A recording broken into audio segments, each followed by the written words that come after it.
মহাকুম্ভ আমি নাইবা বললাম, ওটা এখন মৃত্যু কুম্ভ হয়ে গেছে। হিন্দুদের জন্য বলতে গিয়ে আমাকে 1 মাস বাইরে রেখেছে হিন্দু বিরোধী সরকার।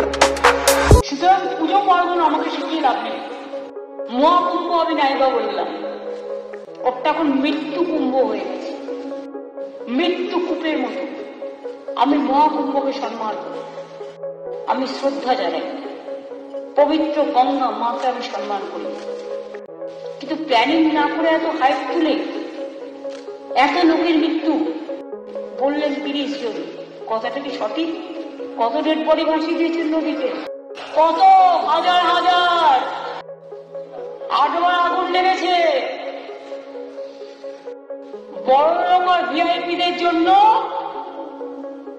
লক্ষ টাকার ক্যাম্প, আর গরিব লোকেদের, সাধারণ লোকেদের জন্য লাইনে দাঁড়ান 15 ঘন্টা 20 ঘন্টা দাঁড়িয়ে, যদি একটা মাদুরেও বসে 2000 টাকা, এক কাপ লাল চাও 500 থেকে 2000 টাকা।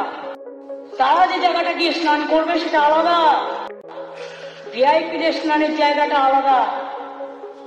আর সেই জলটা আপনারা দূষিত করেছেন, বিষাক্ত করেছেন মহাকুম্ভের পবিত্র জায়গাটা। সব জায়গায় হাইপ তুলে দিয়েছে। সে একবার হয়েছিল না, গণেশ দুধ খাচ্ছে, সব ওখানে স্নান করো নাহলে পবিত্র হবে না।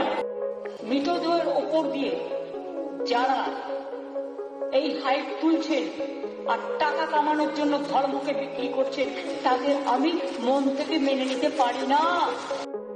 একটা বড় অনুষ্ঠানে স্ট্যাম্পেড হতেই পারে, কিন্তু তার জন্য প্ল্যানিং করতে হবে।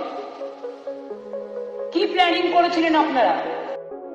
মহাকুম্ভ শুরু হওয়ার দিন পর্যন্ত কোনো প্ল্যানিং হয়নি। ইভেন এখনো আমি দেখছি আসানসোল থেকে শুরু করে বিহারের লোক এনে ভরছেন, আসানসোলের লোক এনে ভরছেন, বিভিন্ন জায়গার লোক এনে ভরছেন, আর বলছেন চলো সব বিনা পয়সা করে দেবো, ফ্রিতে ট্রেন দিচ্ছেন। আপনি আগে দেখুন আপনার ক্যাপাসিটি আছে কিনা, কত লোক যেতে পারে, কত লোক একটা ট্রেনে যেতে পারে। আমরা তো ট্রেন ভাড়া করে 100 দিনের কাজের টাকা যখন পাচ্ছিল না, জব কার্ড হোল্ডাররা, গরিব মানুষগুলো, টাকা বুক করে, টাকা দিয়ে ট্রেন বুক করা হয়েছিল। করা যায়? আমি রেল মিনিস্টার ছিলাম, আমি চ্যালেঞ্জ করে বলছি। আপনারা টাকা নিয়েও পরে টাকা ফেরত দিয়ে বললেন দেয়া যাবে না। তাহলে ফ্রি ট্রেন কাকে দিচ্ছেন? স্যাফরন কারা? এত হাইপ তুলতে গেলেন কেন? এইসব সিরিয়াস প্রোগ্রামে এত হাইপ তুলতে নেই।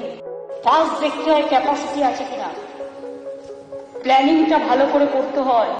আমরা গর্বিত, হিন্দুদের ভোটে জিতেছি, হিন্দুদের জন্য বলতে গেছি। দেবীর অপমান, তার বিরুদ্ধে প্রতিবাদ করতে গিয়ে বের করে দিয়েছে মুসলিমদের সরকার, মোল্লাদের সরকার, মমতার সরকার।